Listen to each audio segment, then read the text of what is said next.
Presidente. Bueno, bienvenido, ministro, nuevamente. Un gusto tenerlo. Saludo también a las autoridades de la CGT y la CTA, DAER y YASKE, bueno, y a todos los senadores y senadoras.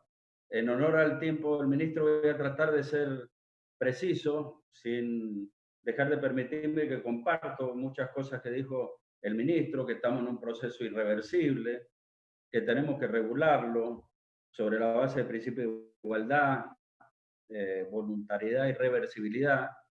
Y que bueno, la regulación tiende a defender derechos, pero también, señor ministro, me parece a mí, a no generar un ámbito que no resulte adecuado para la generación de empleo. Todos sabemos lo que está transitando nuestro país, la crisis y toda esta nueva modalidad que se viene, que bueno, la tenemos que aprovechar porque, como usted bien lo dice, sobre todo en el área de servicios del conocimiento, resulta prácticamente imparable, ¿no? Como ha ocurrido en nuestro país.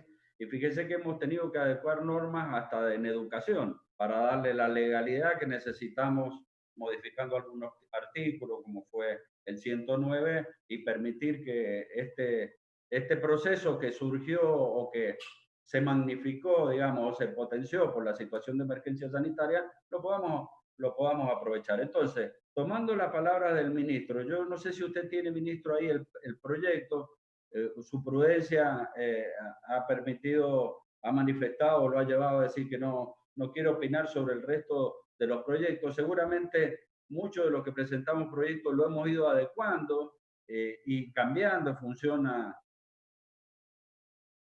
que hemos recibido y también en función del proyecto que seguramente va a ser el central, el que viene en revisión. Entonces, usted dijo muy bien, con sano criterio, lo reafirmó el presidente de la comisión, que esto es una modalidad y no un nuevo contrato o escala de trabajo. Bueno, no lo dice así el título, el primer título, dice régimen legal del contrato de teletrabajo.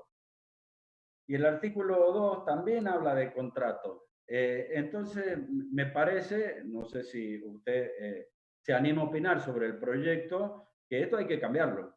Tenemos que hablar de modalidad. Si lo tiene ahí, si no, se lo leo textualmente, dice régimen legal del contrato de teletrabajo. Entonces tendría que hablar de modalidad.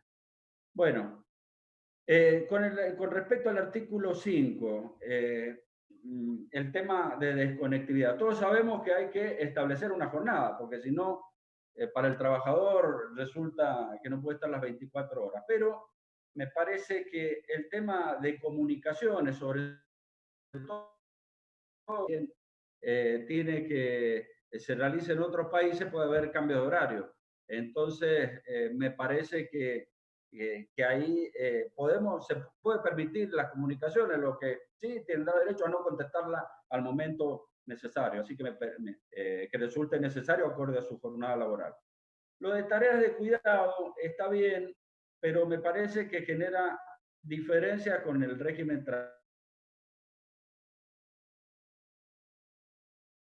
tradicional, o solo queda facultado en el tema del teletrabajador, ¿no? Y la reversibilidad, todo contrato, ministro, usted sabe que pues, tiene que celebrarse buena fe. Ahora bien,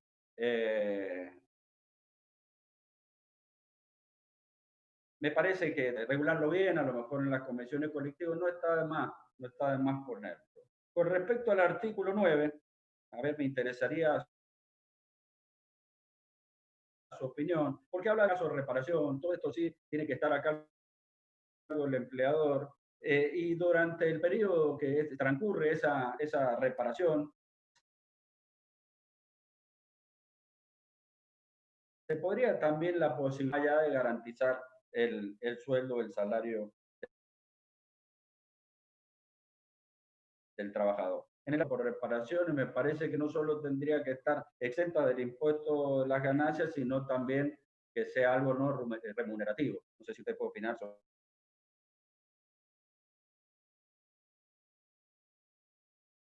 sobre el tema. Es decir, 14, mire, muchos nos decían, el lugar de trabajo para muchos puede ser el tren, puede ser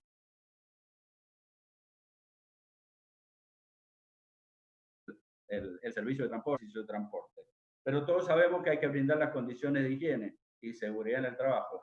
Pero también no todos los trabajadores están sindicalizados. Entonces, a lo mejor esta intervención del sindicalismo en el control está bien que se haga en los sindicalizados, perdón, pero me parece que es intervención de la Superintendencia de Trabajo. Y la última inquietud, ministro, es con respecto a los transnacionales.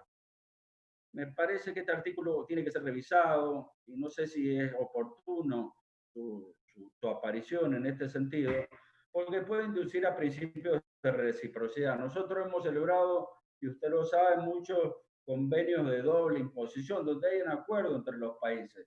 Entonces me parece que esto va a ser poco impracticable y limitativa a la hora de que produzca algún beneficio. Esas son las dudas, señor ministro, y agradezco su presencia. Bueno, algunas partes las supongo porque en algún momento se cortaba la conexión, pero digamos, a ver, el tema de los títulos, la realidad es que lo que siguieron es el modo titular de la ley de contrato de trabajo. La ley de contrato de trabajo también, cuando dice contrato de trabajo a plazo fijo o contrato de trabajo eventual, de modo tal que lo que siguieron fue un modo de titular y no cambiar la naturaleza. O sea, siguió la redacción que tiene la ley de contrato de trabajo. El tema de las comunicaciones, pareciera razonable de establecer claramente que la jornada debe estar limitada. Así que no me parece equivocado que limiten, que tenga un límite férreo a las posibilidades de interacción entre el empleador y el trabajador. El tema de las tareas de cuidado. Yo no creo que le pongamos tareas, lo pongamos en desmedro, le estemos dando un derecho distinto del que está en el lugar de trabajo. Acá, este es un punto de los que yo planteaba al principio. Es una figura extraña esta de que se confundan el trabajo con el domicilio. Es una figura extraña que genera estas discordancias que vamos a tener que tratar. O sea, no podemos negar que es probable que estando el trabajador o la trabajadora en el domicilio se le confundan con tareas del hogar, de modo tal que hay que ver cómo hacemos para regular esas cosas.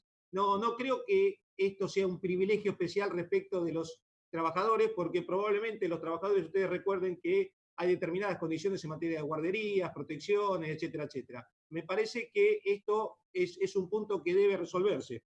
Por eso creo que es bueno que este punto quede sentado al principio y quede sujeto a la regulación colectiva. El tema de la intervención de los sindicatos. La verdad es que los sindicatos representan a todos, a trabajadores afiliados y a trabajadores no afiliados. Así que a mí en general, yo le diría que me parece que en todo tema de control de cumplimiento de normas laborales, las autoridades administrativas del trabajo, que somos varias, o sea, en realidad el control del cumplimiento de normas, recuerden que es un tema de las provincias, es algo no delegado por la Constitución. Me parece que las autoridades administrativas laborales deberíamos trabajar más con las representaciones sindicales en generar mecanismos de control de cumplimiento de las normas. Sobre todo en un tema donde, la verdad les digo, es complejo pensar el diseño del sistema de control de esto. Tiene sus complejidades.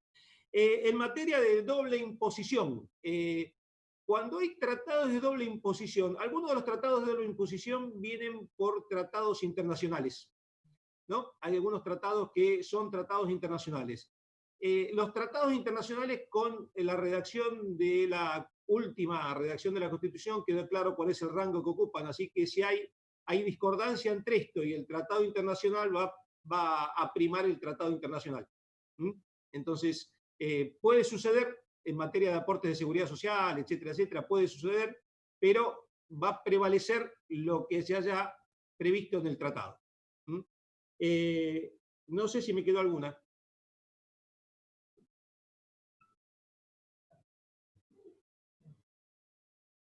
Gracias.